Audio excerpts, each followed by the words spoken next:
everybody, this is Ellen with Organic 120 and we're here at Whole Foods and I'm here with some friends and we're going to do a shop. One of them is very shy. You'll hear her talking, but she's camera shy, so we just have to understand. And we're here to just inquire about eating very healthy, alive, whole food diet, farm to table. And that's kind of where I'm at, and I always believe in the 80-20 rule. I believe that it's really, really, really super important to follow your body and to go slow when you're making changes. I know many of us are working on eating well, eating smart, understanding things like this over here. Goldie's holding the camera. This is vegan. Yeah, it's true, it's vegan, but it doesn't mean it's healthy because it's still packed with sugar and calories, and it's not necessarily okay. I'm not saying that you shouldn't have a bite of something sweet and lovely once in a while, but Oreo cookies are also vegan. Ready? We're in the dairy aisle. I'm very excited, and these are not dairy. The plant-based. Yes. So I'm giving her a plug because you notice I'm not mentioning many labels because everybody's really trying to do the right thing. But the ones that I mentioned is her backstory is amazing. Maybe she was lactose intolerant. She really and she developed something that was great. It used to come in glass jars, which I kind of loved, but I guess it cost her a lot of money. But her flavoring is great. This is sour cherry. The plain and simple is great to make. What's the name of that tzatziki sauce? What is that Greek? Tzatziki. How do you say it again? Tzatziki. I don't say it right, but it's the one with the dill. Yes. the Greek and you could do it with these. The plain, you could make your own. Oh, this is also not there.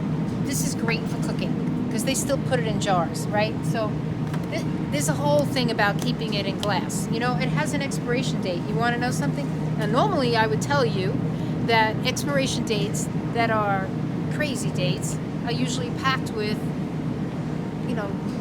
not things that are good. Go that way. So she doesn't want to be in the camera. She's shy. Okay. So anyway, the case. They have a large amount. Yes, and the case with this company is what's amazing about it. The reason why it has such a date on it. First of all, it's in glass, and probiotics. I'll teach you about herbs another time. We're in the supermarket. And probiotics and prebiotics. Right. Okay. And because it's in here and it's in a jar, the longer it sits, the better it gets. It's kind of like us. But anyway, they make the plain, and it's really, really great to make dressings and whatnot. It's straight coconut. It's really good. The raspberry is good. The vanilla is very good, and it's a nice big. It's very costly though. I mean, it's $6.50, but how many But not ounces? if you're using it as a base for other things like you just said, like dressings like on a dressing, on a vegan Indian food. This is delicious. How much are the big ones? $8.69. Yeah. The small ones are $2.49. Okay. Yeah. Well, But there's a lot of big selection here. yeah. This company is also Foraging good. is good because Yeah. they use cashew. They use cashew. So so sometimes it depends on what you're looking for. I just check the ingredients. Make sure it's wholesome.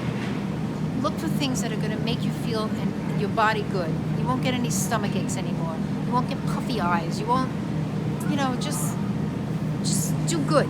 This is Miyoko. This company, can I just tell you, I'm going to mention her name because I think she's a fantastic woman.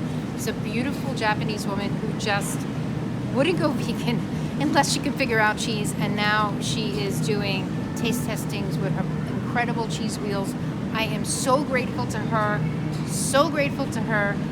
It's so funny because I was playing in the kitchen too. Like here, her smoked Gouda, I love it. It's just delicious, and I love this one because it replaces my goat cheese thing. This is kind of very tart, like it has a twang to it. So if you like arugula with portobello mushrooms and grilled asparagus, like a salad like that, I love that. And I just take a little bit of this, and it just gives me that goat cheese thing going on, even though it's not goat cheese. That is what? it's cashew and coconut. It's organic. It has chives in it, and she ferments it with probiotics and some herbs, and it's really, really good. As a matter of fact, I'm out, and I'm gonna get some. It's sort of like a cream cheese, and what I do with this,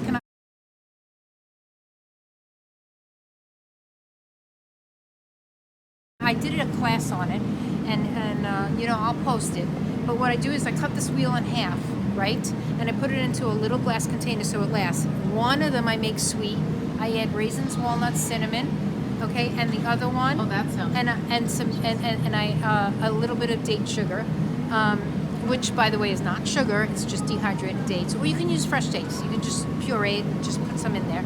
And the other half I make savory, garlic, herbs, Italian seasoning, yeah, like that. And then what I do, and then I make dips. And this is just, I can't, you know, because this, you know, I still have my thing. I still like my dips, and I still like my little things. And this gives it to me like you can't believe. Okay, this is so interesting. I've never seen this brand, lavender butter. What's that? All right, we're gonna check this out together. Never seen it. So this is how you do it, right? I've never seen this, so I have no information about this, and I'm going to read this with you. So it's pasteurized sweet cream. Okay, so right away I'm not going to use this. Lavender, cardamom, honey, Himalayan salt. Wow, it sounds really good, folks, but, you know, I'm not going to do it because it's dairy. About the ingredients, the overnight oats. Oh, yeah. Well, I mean, there's nothing wrong with overnight oats, but you don't have to. This is where you could save money, right? You go to your local market. I'm in the United States, so I go to Target and I buy a case of jars, the 16-ounce jars, and I buy the 8-ounce jars. I don't know, they're like $15-20 for like 12. And I purposely do everything in glass, but you don't want to do it in plastic. And I just take organic oats. I'm happy to post some of the companies that I use. It doesn't mean that they're not great companies out there. I just want to be clear, I'm not in the, you know, this is good, this is bad phase. I'm just sharing with you the clean things that I found. There are many, many farmers trying to do the right thing all over the world. So, you know, you got to go local, and you got to ask good questions. So I just take my oats, I put some water in, some fruits that are in season, some berries. You use water and not a plant-based milk? You could do both. You can do both. And personally, I use chia seeds because that gives it like it congeals it, and it's really, really nice, almost like a pudding. Yeah. So, and it's so easy to do. I use 1 Degree. I really like them. I purposely get it from their farm. That's the name of the farm. It's a very clean 1 farm. Degree is what? The name of the farm.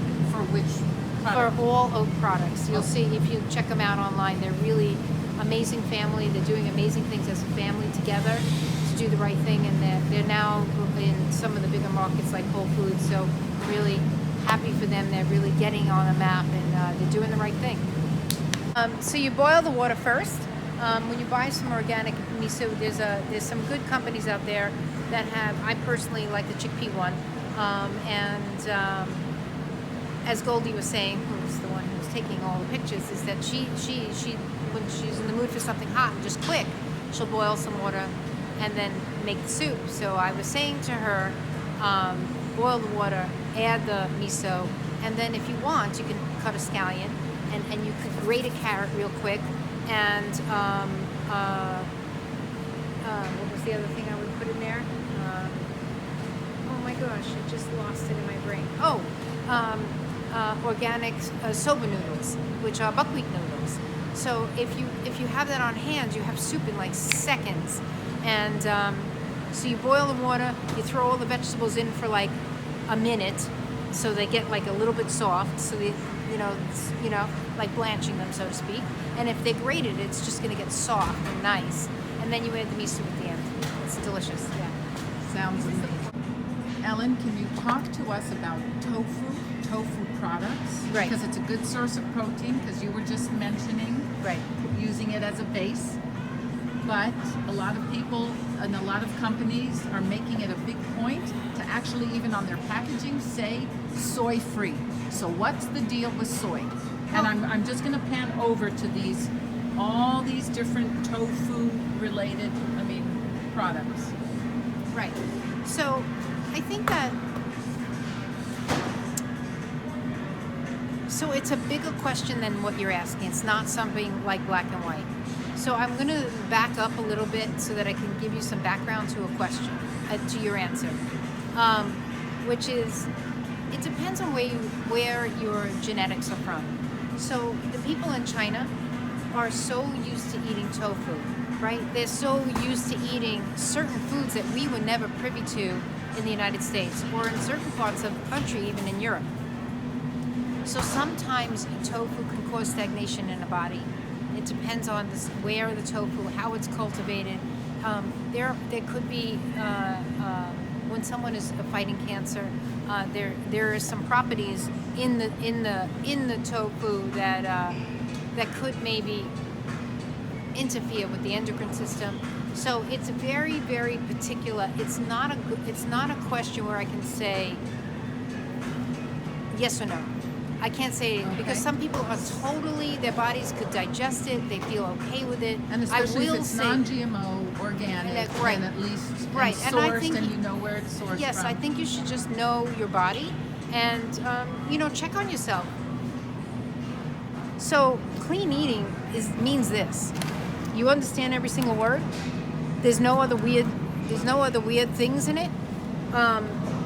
There's apple cider vinegar, there's tahina, there's maple syrup, there's filtered water, there's all kinds of vegetables in here, fresh quinoa. Hello, you can't go bad. This is really good. And then you can buy a bottle of Zen water.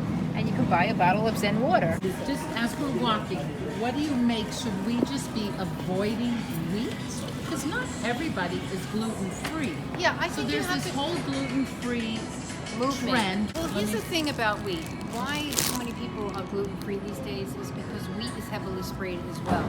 So people are having gut reaction to wheat because of the toxicities. So we're just human, and even though we're in bigger bodies, I mean, there's too much disease and imbalance in what's going on now because of the heavily sprayed items like wheat. So it depends. This whole section is gluten-free Well, but pastries. just because it's gluten-free doesn't mean it's okay too. So you have to be aware. You don't have to do anything, but I'm aware of where it comes from. I'm a big source of. Pick up the phone. It's the name of the company, the website. It's not a secret. Call them up. Where do they get their ingredients from? Is it an That's a organic great farmer? Some of the farmers, have a great reputation that are not organic, but they're doing the right things. So know your community. Know where you are. Belong to the CSA. That's how to save money and be organic. Thank you. So chia seeds and flax seeds. So what I do is I have a coffee grinder that I don't grind coffee in, but I grind my seeds in. So it's 2 tablespoons to 4 tablespoons of water, or chia seeds the same consistency. Let it soak in. If I'm making brownies or I'm baking, I actually put it in organic coffee, and I let it hydrate, and it becomes sort of eggy-ish. Yeah, and yeah, That's remarkable. yeah, it is pretty Okay. remarkable. Look, there are people out there are companies out there who are really, really, really trying to do better, to try to understand what's going on with the cows and the gases that the cows release when they die. And it's really affecting the planet. And there are companies, plant-based companies, that are trying to combat that with coming out with natural products, natural food products. But we still, as consumers, need to be educated. And as we're educating ourselves, we're educating them. And they're beginning to get educated. What is good for us? What is being grown without sprays? And so on and so forth. So, I'm not here to knock any other company. I just want to show you to be aware of what you're putting in your body. That's it. This is not the knock you, this is better than that show. This is really for you when you're going into the store, wherever you are, when you're seeing this video, that you're smarter just a little bit. Call the companies on the package. Ask good questions. And if you're uncomfortable or don't understand how to ask good questions, email me or call me, and I'll help you to talk to the farmers. I'll give you the right questions so you can get the information so you can be healthy. Period.